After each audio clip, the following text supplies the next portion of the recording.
Hello folks, I'm gonna get down here. This is Ronda and I'm your Cheshire Canary. And I'm realizing this camera's a little too high.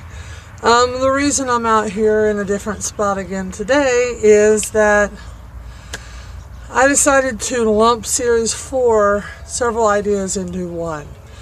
What I'm going to do is put my reenacting and my kind of urban prepping all together. And because one main reason is the two of them actually go together.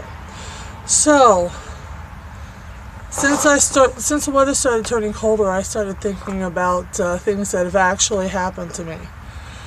My previous career for 25 years, believe it or not, was a truck driver. So I drove over the road for about 5 or 6 years with my late ex-husband. And then I came off the road and was home every night, which was great to raise our daughter. After 19 years, I was downsized. Well, 19 years and 1 week. The company got rid of all of their company employee truck drivers. And I've been unemployed ever since, and that was in June. And it is now Halloween night, October. So I started thinking about weird things that actually happened to me while I was driving. And one of the things that actually happened to me while I was driving is I was stuck on an interstate in the middle of nowhere in a tractor trailer, not being able to go forward or back for 8 hours. And there was one thing I actually did that made me think, hey, my reenactor part of me was coming out and I didn't even know it yet at that point. 8-9 hours long on the interstate makes things a little bit more than a little bit uncomfortable, even though I was in my tractor. And there were a lot of people in cars that couldn't go anywhere either. And I actually helped them get a little more comfortable by doing this. It was this time of year, autumn, and idling a car is not like idling a truck. You burn gas actually a little bit faster when you idle your car just to get heat out of it. So what I did was I helped people get a fire started. But I didn't have everything in my truck that I needed.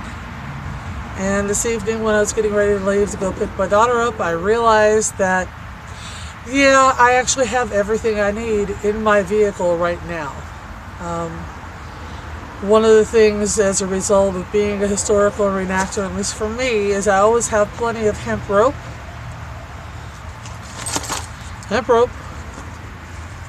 And I have actually 2 axes. This is a historical reenactment axe.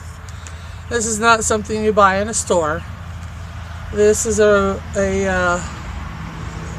piece that's called a bearded axe. I could go into the history, won't do it. But as long as I keep a halfway decent edge on it, it does exactly what it was originally designed for back between 793 and 1066. It's a multi-tool. I have a regular single-headed wood axe also in the car. Why? I don't know. I just carry this stuff. And it's part of my reenactment and stuff.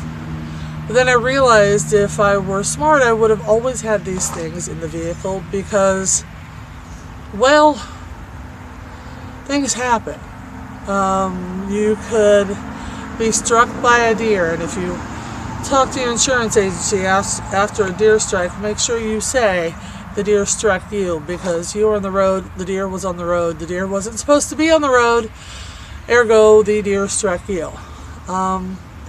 Sometimes it could be a situation where the vehicle is movable, but it's not movable because there is deer all up in and underneath your vehicle. This is one way to get rid of it. I had a situation where I was driving down the road. We're talking within the last month and a half, and I blew a tire, the left rear. And I pulled over, got my jack and stuff out. I never had to pull a tire off of this car before. I've only had it a few years, but I knew, because I knew my checks, that the spare tire was in good shape and that the jack worked and things of that nature. Here's what I didn't know: that an impact wrench is really hard to break the nut off the lug with the jack iron that they give you. If it weren't for this, I'd never been able to get those lug nuts off to put my spare on and get down the road so I could go buy a very expensive tire for an SUV the next day. So, I was going to take a moment and show you how to light a fire. Then I realized, no, this is more about getting ready for the Series 4, Episode 1. A combination of reenacting and urban prepping. The zombie apocalypse happens. I actually live close enough to an air base or a reserve base that if somebody pushes a button, I'm gone. And that's actually the way I prefer it. If there is a nuclear war, I would rather go down in a flash of light to meet my Lord and Savior than to try to survive through the fallout. That's my own personal decision. It's one that I've talked with my daughter about, and she agrees. But that's our plan. If there's a zombie apocalypse and they come for our guns, well, that's a whole different ball of wax. And I'm prepared in my vehicle for that too.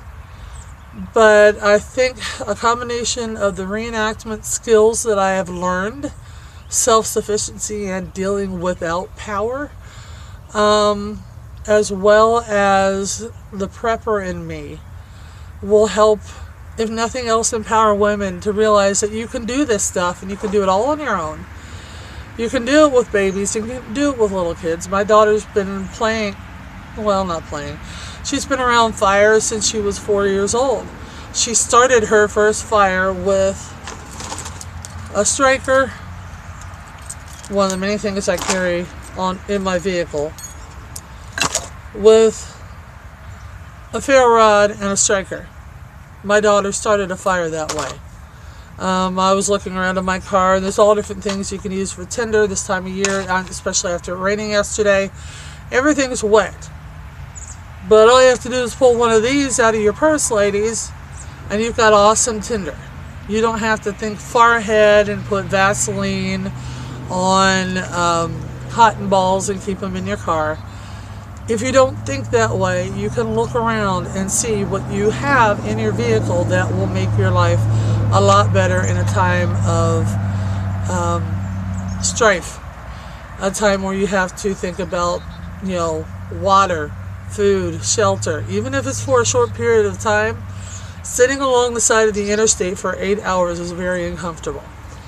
And one thing that was a huge morale builder and then ended up feeding about 6 families was people had various stuff in their car but couldn't cook it, or it was better cooked, or it was better being put in one big pot. And by me taking the time to get a fire built and building it for them, they were able to bring everything together that they had in their collective vehicles, and we were all able to build our own morale by having something warm and hot cooking on a fire and keeping each other company while we were waiting for the road to open back up again. Is it smart to start a fire on the side of the road? The reason I didn't have a problem with it is I am a truck driver. I am required by DOT regs to have a fire extinguisher, multi-class fire extinguisher in my truck. If we hadn't been there long enough for it to burn down to coals and be completely out, I had a fire extinguisher to take it out. I have a fire extinguisher in my car. That's part of my reenactment kit. I've made a pouch to cover it up so it's not screaming at a reenactment from roughly 1000 AD that, hey, there's this big red fire extinguisher over here in case somebody gets really irresponsible and decides to check and see if the fire that's cooking in my lunch is actually real. We'll get into that as well. So, Series 4, Episode 1. We'll be lumping everything from urban prepping and reality prepping to my historical reenactment. They tie in together. They're both empowering. They both have something to teach, and they're both a lot of fun. Is it odd that I have 2 axes in my car? Yeah. Is it odd that I have 1? No. But I just so happen to have 2 axes in my car and 3 axes at home. So axes are something that I have a great affinity for, and they're something I use a lot. So this gives you a little bit to look forward to in this series 4, episode 1.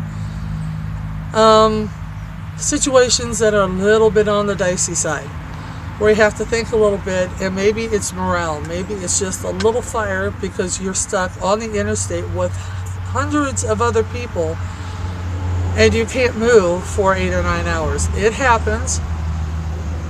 It happens a lot. The further south and west you go, it happens more than you think. So that gives you a little hint of what this series 4 is. I believe I'm going to call it reenactment prepping. That works. Skills I learned in reenactment, thoughts and commitments I have to prepping to keep my daughter and I safe and fed and warm, no matter what comes down the pike, with the exception of a nuclear explosion. And that's why I live near a rather long, large airbase. So, until then, if you like where this channel is going, why don't you hit the like button and please subscribe.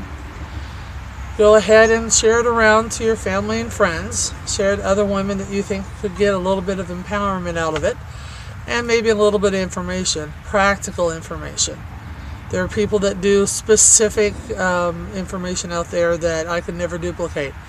I don't have their budgets either. So, like and subscribe. Share with everybody around there. God bless and keep smiling.